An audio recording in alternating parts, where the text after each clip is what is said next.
हो सकता है हो सकता है 95 प्लस वाला हर बच्चा सिलेक्ट हो जाए।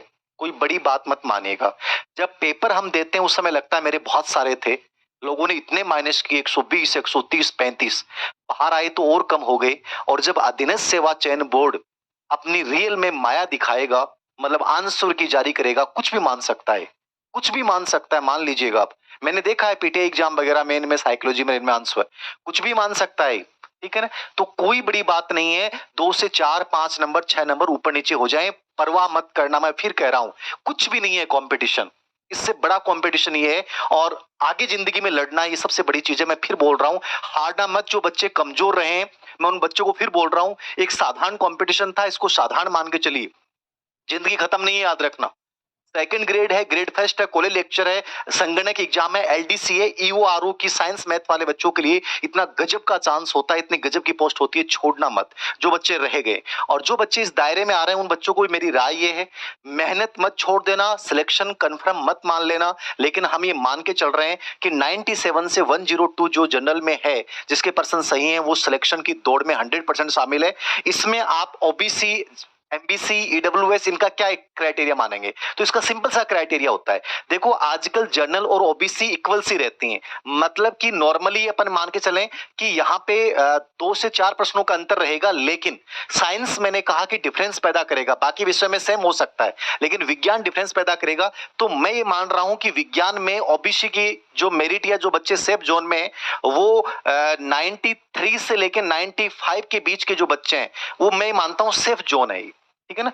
यहां यदि आप हैं तो मेरे अकॉर्डिंग सिलेक्शन हो जाना चाहिए, जो मेरे पास आया है। अब हो सकता है कि मेरे कई बच्चे यहां से भी बहुत अच्छी रैंक वाले हैं, लेकिन उनकी संख्या बहुत सीमित है, और रियल में आंसर की आएगी उसके बाद और भी डाउन आ सकता है।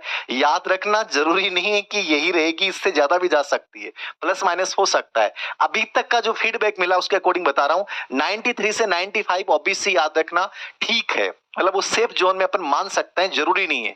बाकी देखो, सबसे सेफ जोन ये होता है कि जो 100 प्लस है ना, ये वो बच्चे होते हैं जिनको अपने आप को कंप्लीटली आश्वस्त मान लेना चाहिए, और आगे सेकंड ग्रेड या ग्रेड फर्स्ट या कॉलेज लेक्चर के ऊपर उन्हें फोकस करना चाहिए, याद रखना, ठीक है। और जिसका नहीं हुआ उसको भी तैयारी तो देखो करनी है, तो मेरे अकॉर्डिंग तैयारी कंटिन्यू रखें। बाकी इसके अलावा आप यदि बात करेंगे, ईडब्ल्यूएस में आप 2 से 3% या 5 से 6 नंबर आप कम मान के चलिए ईडब्ल्यूएस में, ये सभी में अंतर रहेगा, ठीक है ना। एमबीसी में आप स्पेशली साइंस और इंग्लिश में एक वेरिएशन पाएंगे। एमबीसी की बात कर रहा हूं, ईडब्ल्यूएस में भी साइंस और इंग्लिश में वेरिएशन बड़ा पाया जाएगा। तो यहां पे मान सकते हैं 90 प्लस जो बच्चे हैं ईडब्ल्यू इसमें एमबीसी में, वो बच्चे सिलेक्शन के दायरे में हैं, याद रखना।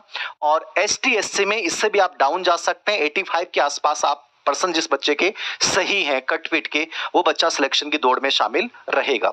तो ये गणित विज्ञान का मैंने बताया है, ठीक है। 100 प्लस वाला बच्चा 100% सिलेक्शन की दौड़ में है। बाकी मैंने 97 से 100 के बीच में, ये मुझे लग रहा है कि ठीक है, ये बच्चा बढ़िया लाइन में है।